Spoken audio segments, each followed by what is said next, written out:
Assalamualaikum warahmatullahi wabarakatuh. Alhamdulillah hamdan tayyibin barakat fih. Kabillahi jalla jalaluhu wa ula ni'am wa kam afadha alaina bijiddin wa karam. Ashhadu an la ilaha illallah wa ashhadu anna Muhammadan abduhu wa rasuluh. Safiyuna al-murtada habibuna wa khaliluna al-mustafa sallallahu alaihi wa ala alihi wa sahbihi wa sallam. Hamba-hamba Allah di mana saja berada, alhamdulillah pada kali ini insyaallah kita akan menjelaskan dan membahas sekitar konsep-konsep ruqyah dan pilarnya yang paling utama di dalam kedahsyatannya energi Al-Quran dalam terapi sendiri. Semoga Allah mudahkan jalan kita. Semoga Allah memberikan kesembuhan dan kesehatan kepada kita dan menghancurkan setan-setan agar mereka syahadat kepada Allah atau mereka adab dengan izin Allah bifadlihi wa rahmatihi. Allahumma salli ala sayyidina Muhammad sallallahu alaihi wa ala alihi wasallam. Hamba-hamba Allah yang dimuliakan di mana saja antum berada, Dawati Ruqyah Syariah, saya sendiri sebagai foundernya dan foundationnya. Sedikit kita akan bahas 4 yang paling utama di antara pilarnya. Yang pertama adalah penetrasi, intimidasi, kemudian pukul mundur dan hancurkan dari dalam.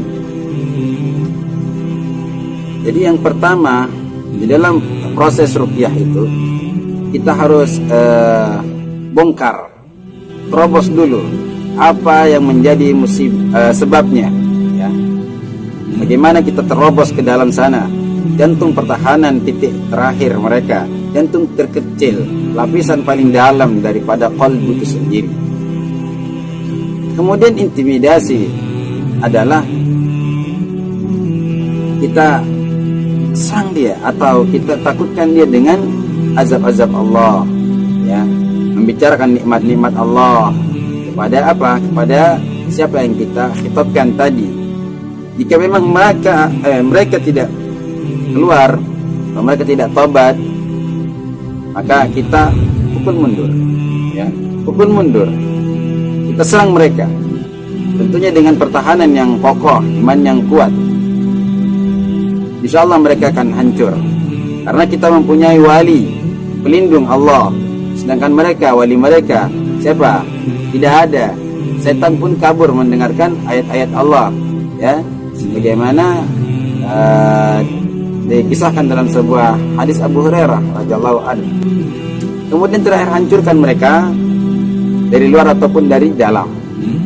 Maka setan itu sendiri takut, karena seseorang hamba Allah yang ikhlas pada titik kunci yang ini, maka insya Allah biiznillah kemampuan seseorang dalam menaungi dan membentengi dalam dirinya, insya Allah biiznillah aman, ya.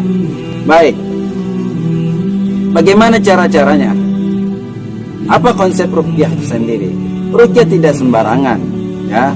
Seseorang ingin diruqyah bukan hal yang biasa, tetapi harus melalui proses itu sendiri yang harus kita ketahui.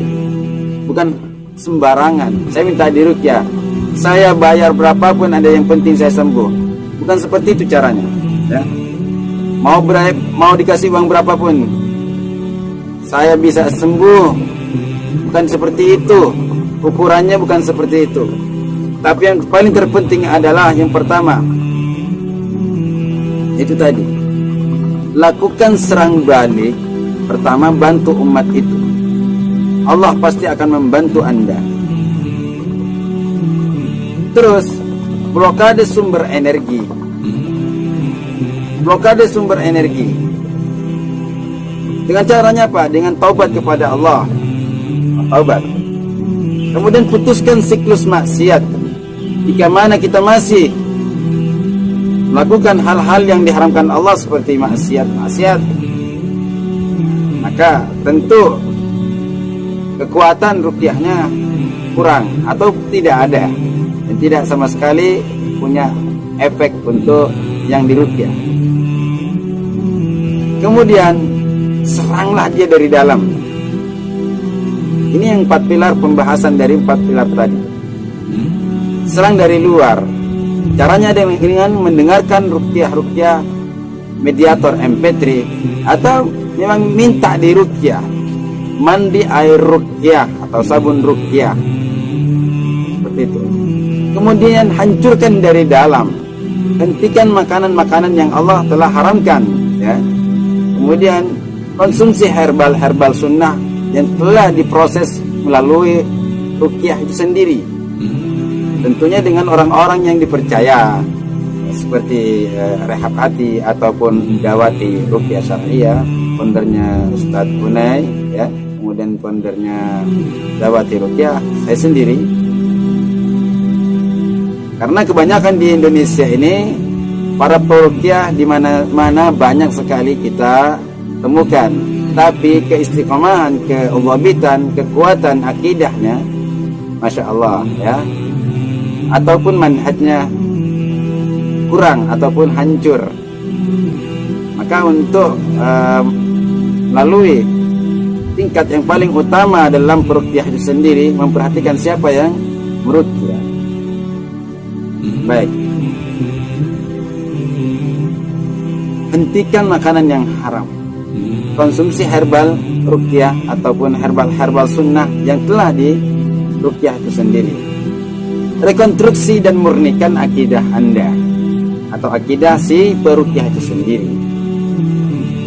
Perbaiki lagi, ditaslih lagi, ditajdid, diperbaharui lagi, dan tahanlah emosi. Ya ayyatuhan nafsul mutmainnah, irji'i ila rabbiki radiyatan mardiyah.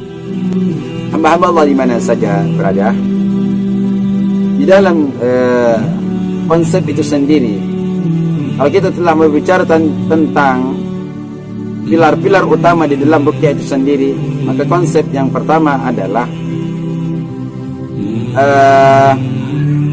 70% at-tazkiyatun nafs.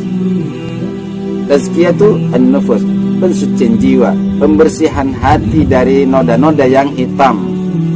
Bersihkan dosa-dosa, baik itu dosa kecil ataupun dosa besar. Kemudian, jika mana hati kita tidak tenang, ya, dengan banyaknya dosa-dosa,